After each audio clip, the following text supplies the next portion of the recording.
Welcome to another episode of Traffic Island. I'm your host, Linda Roy.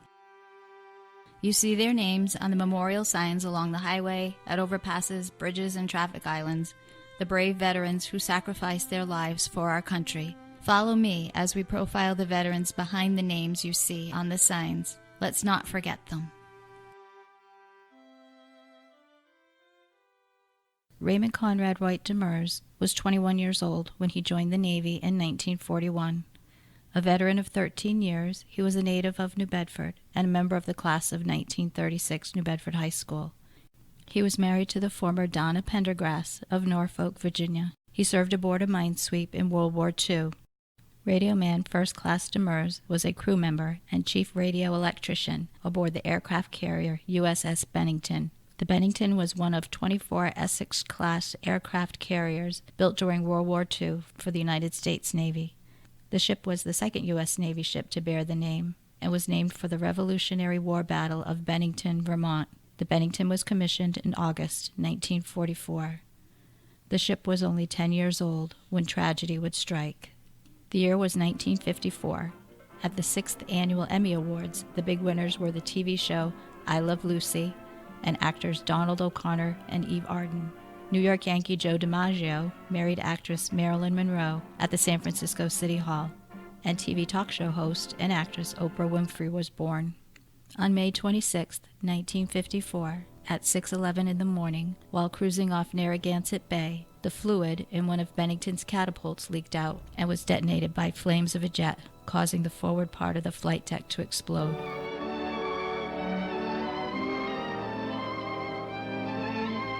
The United States aircraft carrier Bennington blasted and flame-seared limps into Quonset Point, Rhode Island after the second greatest peacetime sea disaster in naval history.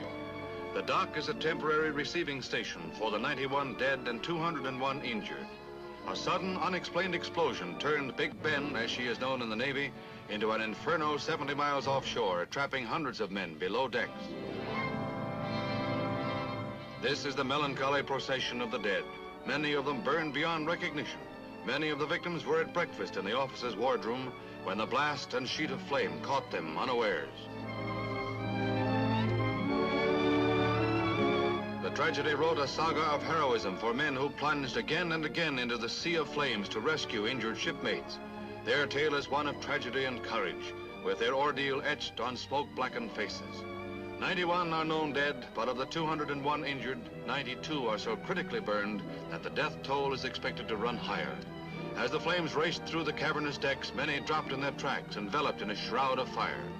As they reached Quonset Point, civilian ambulances and medical help rushed to reinforce Navy personnel, and hundreds of blood donors from miles around volunteer as news of the tragedy spreads. An heroic and exhausted crew for whom Captain Rayborn expresses his pride to Secretary of the Navy, Charles Thomas. Secretary Thomas has ordered an immediate investigation by a Naval Board of Inquiry into the second disaster suffered by the Bennington in a little more than a year. A toll of death for Big Ben. The disaster killed 103 crewmen, including Raymond Demers. 201 others were injured.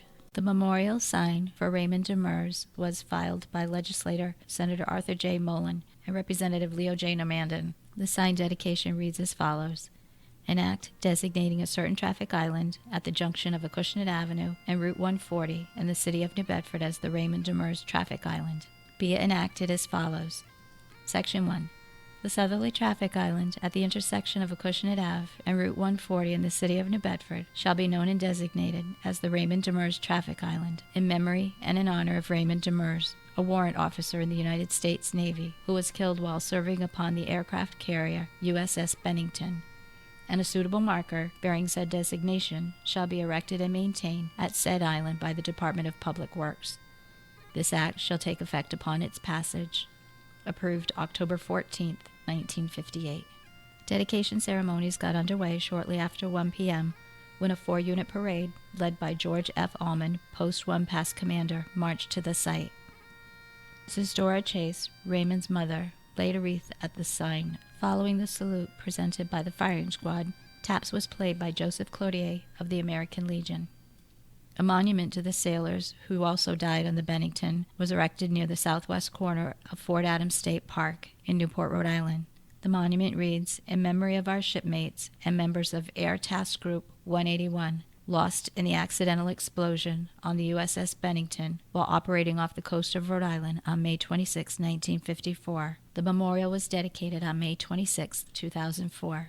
As long as there is only one left in whom your memory remains, you are not forgotten." The Bennington was decommissioned on January 15, 1970, stricken on September 20, 1989, and sold for scrap on January 12, 1994. It was towed across the Pacific Ocean for scrapping in India. Donna Demers, also called Belle, died on August 14, 1966, at the age of 59.